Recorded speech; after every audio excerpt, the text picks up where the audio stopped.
and catamarans, boiling down in some boat shoes. Ekse, shap, fede, what's going on? Your boy Malome YouTube, and welcome back to Seated with Malome, a brand new segment on Malomes mic, which has me, myself, and I, Thato Rampedi. If you guys felt like you were a loser in primary school or high school, this episode is gonna pretty much make sure that you guys feel a whole lot better and hopefully not worse. If you guys don't know what Seated with Malome is, it's basically a brand new segment where I basically share with you guys a whole bunch of different life experiences. So pretty much my change from being in primary school, high school, university. I mean, I've got a whole lot of content. Like episode 1 today is basically how I navigated the shift from being from Limpopo, moving all the way to Johannesburg. But we're going to be doing things like joining an all-boys school, coming very soon, going to university, my res experience, engineering made me suicidal, trigger warning right there. My first threesome, my first girlfriend, and cheated on my girlfriend. I finally found love, etc., etc., etc. There's a whole bunch of content coming through. But for this episode, it's going to be really cool because it's me, man. And it's our turn for us to finally connect. It's our turn for you and me to get to know each other. The purpose of my content is always to educate, inspire, and entertain.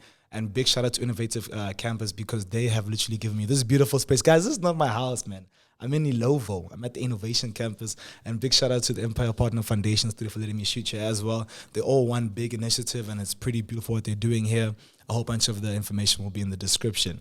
But, hey, who am I? So for those that don't know me, my name is Thato Rampedi. I am a digital entrepreneur. I've been creating YouTube for the past 5 years. I've done shows of the likes of Are You Tubed In, which is a reality show. I've done Looking for Mjolo, which is a speed dating show. I've done vlogs, I've done sit-downs, I've done vlogmas, I've done, guys, pretty much everything that you've seen on YouTube, I've done it. Started Tweet a Drink, we've done a whole bunch of different segments, the sit-down, guys, I've done a lot on YouTube. And the reason why I started this podcast, like Malomes mic, was just to have good conversations with friends as 3 gentlemen. But now the reason why I've started this one is because I didn't know until I actually shot the whole of season 1 of my podcast, but apparently finding podcasts with gents that are, enjoyable, non-problematic are very rare. So I was like, how is it rare? Like, I didn't even know. So obviously I'm here to tell you guys that I'm not like any of those bros. If anything, I'm going to be sharing you guys my real life experiences and I want us to have a good time. So if you guys are new to the podcast, if you guys are new to my channel, please do subscribe. Comment down below how because we're taking over podcasting, guys. We're doing this thing seriously. It's going to be huge. It's going to be massive. And I'm happy that each and every single one of you guys are here alongside me because it's going to be a movie. So just to give you guys some context, in 2010, around 2009, 2010, we moved to Johannesburg. And I come from Polokwane, which is a very, very, very small town. I'm talking about in 2010, there was about 244,000 people living in Polokwane. And in Joburg, where we were moving, there was 4.2 million. 4.2 million people. I remember I was telling my friends, like, guys, I'm moving to Joburg soon. They were like, bro, what? You're going to have to deal with this thing called traffic. Like, the concept of traffic for us was just huge. Like, we couldn't fathom traffic. We would see the news, we'd see all these articles, and we'd be like, wow, traffic is actually it's a big thing.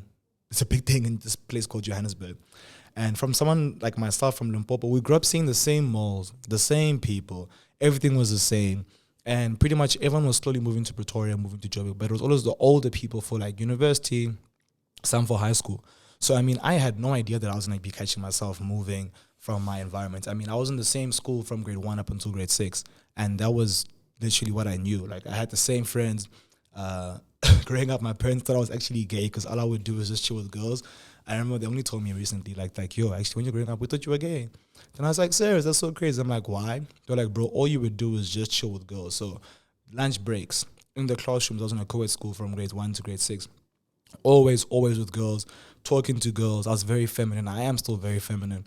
And my parents were convinced that I liked the boys. And I didn't actually carve until like I'd be at the gym with my dad, like in high school. And he'd be like, yo, so like, who are you seeing? And I'd just be there like, who am I seeing? I'm seeing God. I'm seeing the Holy Spirit of my brother. I'm seeing this triple trying to lose this weight. But yeah, man, he wasn't having it. And I'll never forget the day my parents, when they were moving to Johannesburg, it was literally such a shock. Like, they literally only told us when they were sure. So I'm just having some water. They only told us when they were sure. Like, I remember one day they sat us down, like, guys, family meeting. So obviously I'm the firstborn of 3 kids. My brother's like 2 years younger than me. My sister's 6 years younger than me. So they were pretty much speaking to me. And they were like, guys, we are moving to Johannesburg. We're doing it in about a month. You guys are finishing school, and next year, Thato's gonna start grade 7. Labo starting grade 6, grade 4, and my sister was in like primary or not primary, like literally pre-primary or whatever. And they're like, "That's your guys' new lives. Y'all better accept it. It's gonna be great. It's gonna be good for your futures, and it's non-negotiable." We're just there like, "Hey, guys, I know I was in grade 6 now." But I fully had a girlfriend at the time. Like I was seeing this one girl, let's call her Mbobabacious. I was seeing Mbobabacious. And she really like at the time, guys, she really, really, really meant a lot to me. Like we dated for like a year or two. I know I was in grade 4 or 5, whatever, but like I was in love. Like we got married during break. Like during break we got married. There was a whole celebration. Like everybody came with like Doritos, sour jelly beans. Some people had that Fanta orange. It was a movie. And I just couldn't believe that I had to leave my girlfriend. I had to leave all my friends, my family. Like, I did not know of any family in Joburg. All my family was in Polokwane. My family would visit me weekly. Like, my cousins and I were literally best friends. And, like, they were telling me that, like, now we're removing you completely from this entire situation. And I couldn't believe it because I was there like, guys, why would you do to this? Like, why would you do this to me? Lebo and Shibu were there like, oh, road trip, new house, this is a movie, let's pack. You know, they grew up watching those movies where, you know, packing was cool and like going on these trips was cool. And they were like, you know, it's going to be like the movies, new place. I was just there like, no, I want all of my friends. So now, eventually it's time to move. And so growing up, we grew up my parents worked really hard. Like my mom is a whole LLB grad. She's in, she was in the lawyer space at the time. My dad's quite a businessman. He also touched like, business. He studied accounting. He went to Harvard even. So they worked really hard. So, growing up was always pretty comfortable. But when we moved to the house in Joburg, we were literally there. I was there like I was a 10-year-old. I was a 10-year-old and the house had a steam room. It had a sauna. I had my own room. I literally felt like my parents had won the lotto. But a little down, we actually didn't own the house. We were renting and only bought a house later once they found a house that they loved. But guys, the house was soft and they even let me get a dog and that was really cool. But now fast forward, like this episode is all about the transition that I made from being in a small town, having the same friends since pretty much birth, pretty much like grade 1, going into a university, not a university, going into a primary school, Bayview Primary School, which only is a primary school. And I'm entering this primary school in the last year that school offers. So this why do I keep saying university? So this primary school ranges from I think grade 1 up until grade 7. Yeah, grade 1 to grade 7. And I entered in grade 7. So now you can imagine everybody knows everybody. There were so many different groups. There was a group with like these white boys from the east that were they used to step and they would wear sweatpants after school and they were like these cool kids. Then they were like the nerds, like these really smart, and I mean that's what I experienced, but these really smart like Asians and really smart like Indian kids. And then there was like the black kids. But everyone really came from different backgrounds because like the high school, the primary school was in like quite like a suburban area, but it wasn't a private institution. It was pretty much public institution, but it was like those like bougie public institutions. So you had all types of people, which is great, but coming from a place which had one type of person, like in Polokwane, and coming into this environment was so crazy. And for me, I didn't even know what this was at the time, but I literally thought I was just shy. But no, I literally had the worst case of social anxiety. I literally was always so anxious. Like, I remember the first day I walked into the classroom, they were like, "Hi guys." I remember I was in Mrs. I won't say her name, but like she was my homeroom teacher. And she goes, "Yo, there's this guy, guys. His name is Thato. He's from Limpopo." Everybody starts laughing. Everyone's like, "You're from Limpopo. You're from Limpopo."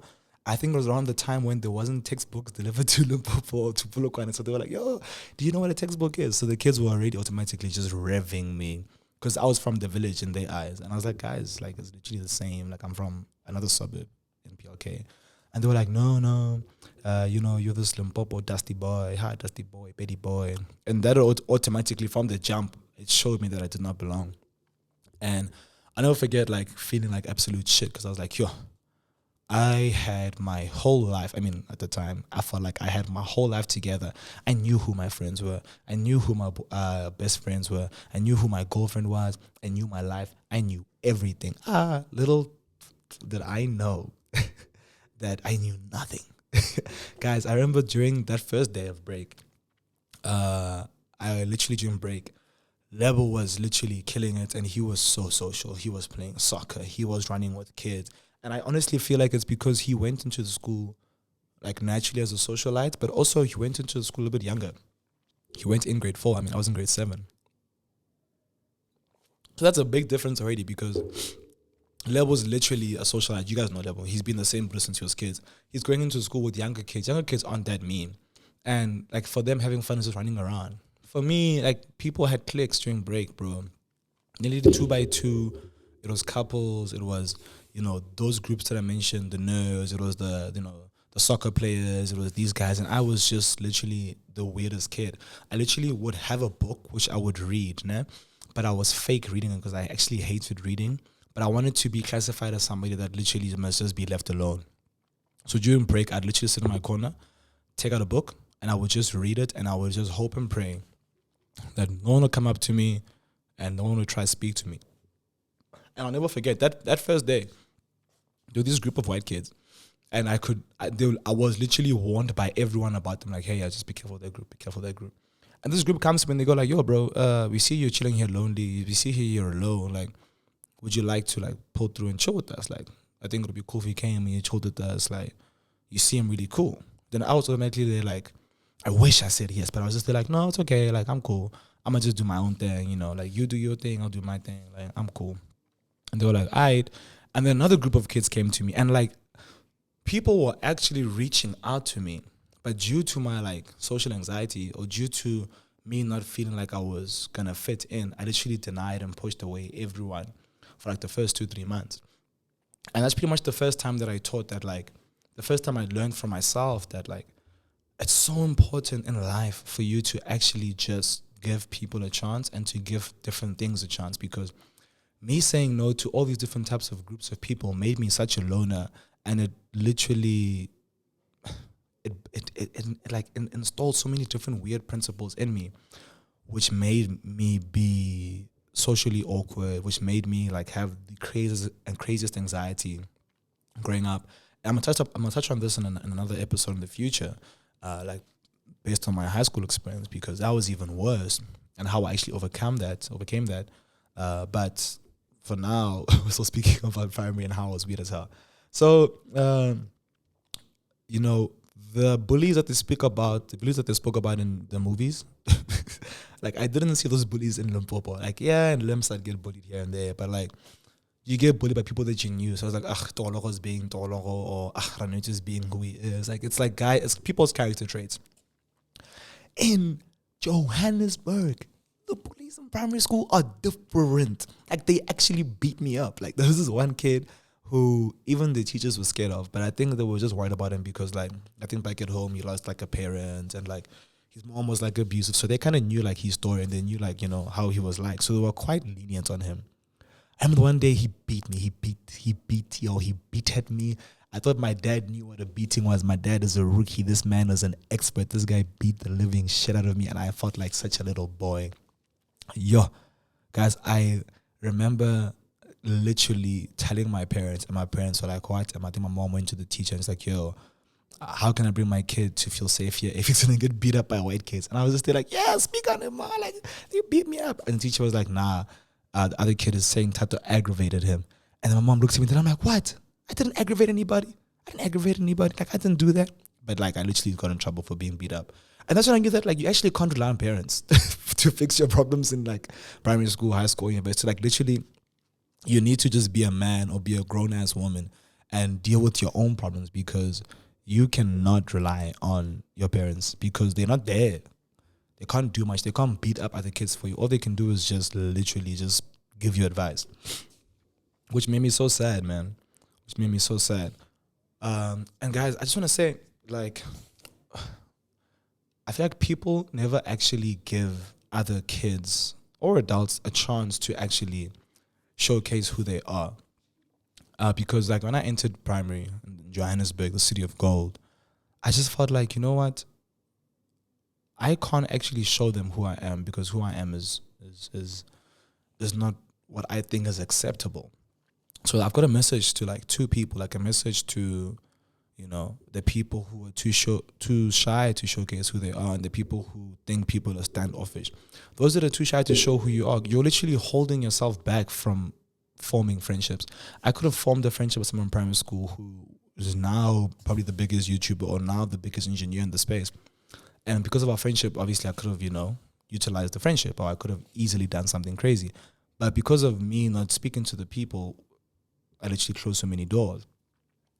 And to the other people now who literally, you know, think people are standoffish or rude or mean, those people could all just be people that are really, really shy. Like, guys, I don't think we understand the level of social anxiety that we have in South Africa or as children. Like, guys, we are socially anxious. Like, I've met so many influencers, so many celebrities, so many big deals. And when they create their content, they're safe. They do it at the comfort of their home. They do it, you know, with friends, with family. Like, they do it safe. But then see them outside. Like, step outside of them. These brews are completely different. These brews struggle with communication. They struggle with voicing their opinion. They struggle with saying no. They struggle with being in spaces with a lot of people. Like, it's actually so crazy. And it's like, guys, I actually feel like we need to have a separate conversation, possibly on Malome's mic, the main show, and actually speak about the level of social anxiety that we all experience. Because, I mean, some people have it really bad, but some people have it, like, really chilled. But I've seen most people that I know, it literally controls and reigns in them. And my biggest question that I always ask myself is, like, where does it come from? Like, are we socially anxious because of, like, our upbringing? Because, I mean, I was socially anxious at the age of 11 or the age of 10. I was socially anxious. And it's like, bro, if I'm anxious at 10, I can't even say it was high school. I can't even say it was university. Like, I've been anxious. So I think it also reigns from, like, our parents. It reigns from, like, our grandparents. It reigns from aunts, uncles. It reigns from the outside world.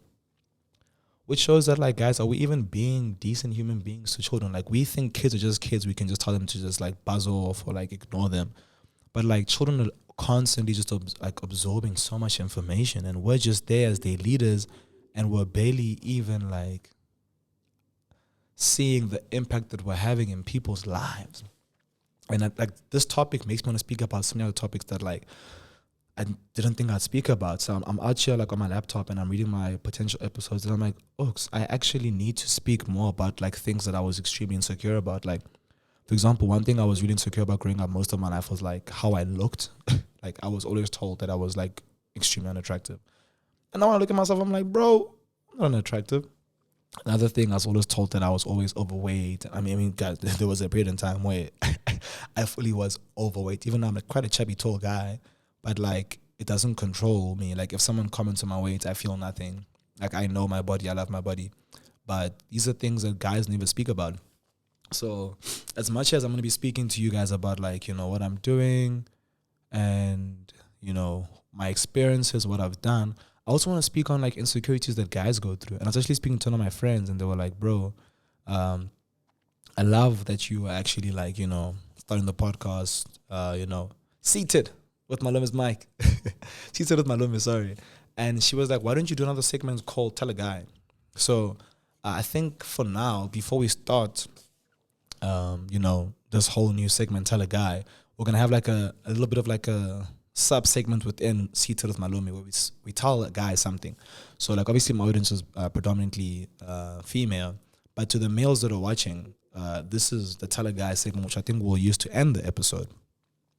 And what I want to tell you guys today, what I want to tell a guy today is that all of us have insecurities. Every single guy you see around you has an insecurity. And I've seen that giving power to people's opinions, giving power to my insecurities have prevented me from having so much fun, from networking, from getting to know people, and from just being Thato Rampedi due to certain insecurities. And I so wish that those insecurities didn't exist, like, a couple years back, because I could have been so different in the way that I produce, the way that I present myself, the way that I conduct myself.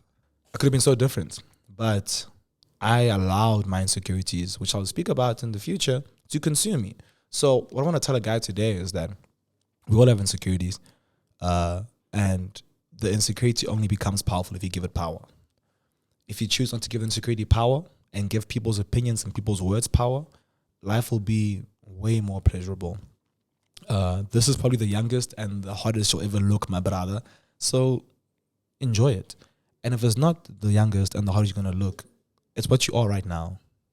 And what you are right now is who you are. And it's going to define your story. So my brother, hashtag tell a guy, from Malome YouTube, a 25-year-old industrial engineering graduate who has been doing YouTube videos for 2 years, trying to navigate life and create structure in his life. Forget about that insecurity. Every day you wake up, tell yourself, that insecurity, it's not that deep. Literally just say, it's not that deep. I'm going to forget about it and live your life the best way you want to live it. Then from there, you will truly, slowly, but surely just enjoy who you are and just enjoy what you're doing. So from your favorite South African YouTuber, Malome YouTube, Malome Show, Malome Podcast, I just want to say thank you guys so much for watching this podcast. My call to action to you guys today is just to smile, man. Smile, be happy, but most importantly, share the podcast. If this thing touched you at any moment, to go back, take a screen recording, take a screenshot, tag the people. Let's let people know that Thato Rampedi has finally started a piece of content which is just based off of himself. And this is the first one, so please, as much as it's the first one, be patient with me. It's going to get better and better and better. And it's going to get longer and longer and longer. I'm still practicing. And I even guys, I made notes and stuff. If you watch the video on YouTube or on my YouTube shorts, I made notes and stuff. So I'm trying. Episode 2 is coming real soon. I love you guys. I'll see you guys next week, same place, same time. It's your boy Malome YouTube. #seated with Malome.